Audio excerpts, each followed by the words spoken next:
E oficial, contraofensiva ucraineană a început în sud. Ziua 420 a războiului din Ucraina aduce vestea unei contraofensive ucrainene.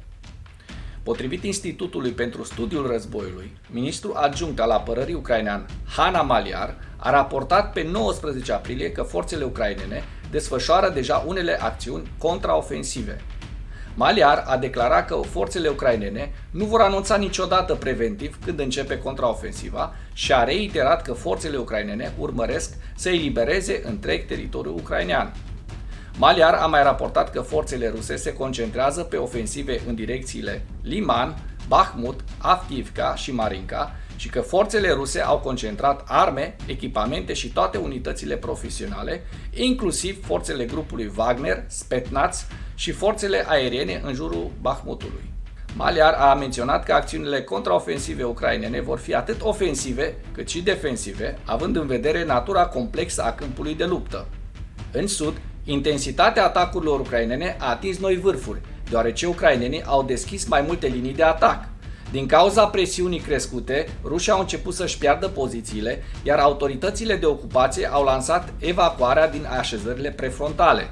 Evacuarea a stârnit panică cu privire la începutul contraofensivei ucrainene, iar astăzi ministrul adjunct ucrainean al apărării a confirmat în sfârșit că contraofensiva a început. Noile rapoarte sugerează că ucrainenii au străpuns apărarea rusă în tranșeile din fața Novodanilivka și s-au apropiat de Nesterianka și Kopani dinspre est.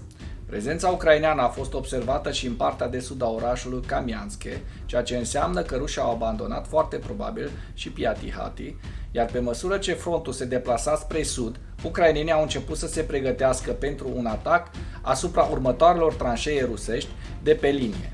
În unele locuri, operatorii de drone ucraineni au reușit să identifice și să distrugă tancurile rusești care au fost folosite pentru a întări pozițiile defensive.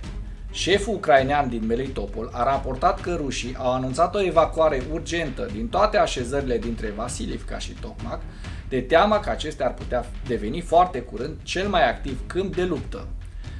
Pentru a preveni acumularea unei cantități critice de echipamente grele în regiune, forțele ruse au început să folosească în mod activ bombe aeriene ghidate.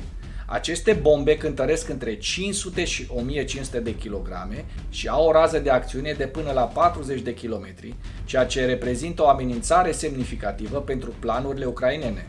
Se pare că aceeași acțiune va avea loc foarte curând în direcția Orihiv, deoarece recunoașterea rusă a raportat recent că ucrainenii deminează în mod activ arii mari.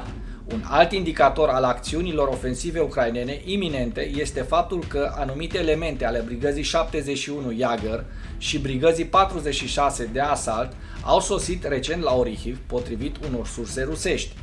Dar în timp ce soldații din preajma Orihivului tocmai se pregătesc să lanseze un asalt, celebra brigadă 72 mecanizată ucraineană a efectuat o serie de atacuri în vecinătatea orașului Vuhledar.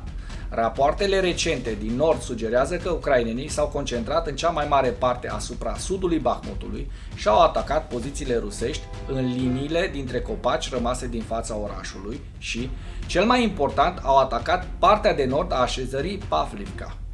Intensificarea luptei de-a lungul întregii linii de sud a fost remarcată de mulți analiști, însă astăzi, ministrul adjunct ucrainean al apărării a confirmat în sfârșit că operațiunea contraofensivă a început. Ea a afirmat că este incorect să aștepți o anumită dată, deoarece contraofensiva este un proces lung și doar punctul culminant are loc rapid, dar nimeni nu poate prezice când va avea loc punctul culminant, deoarece depinde de condițiile de pe teren.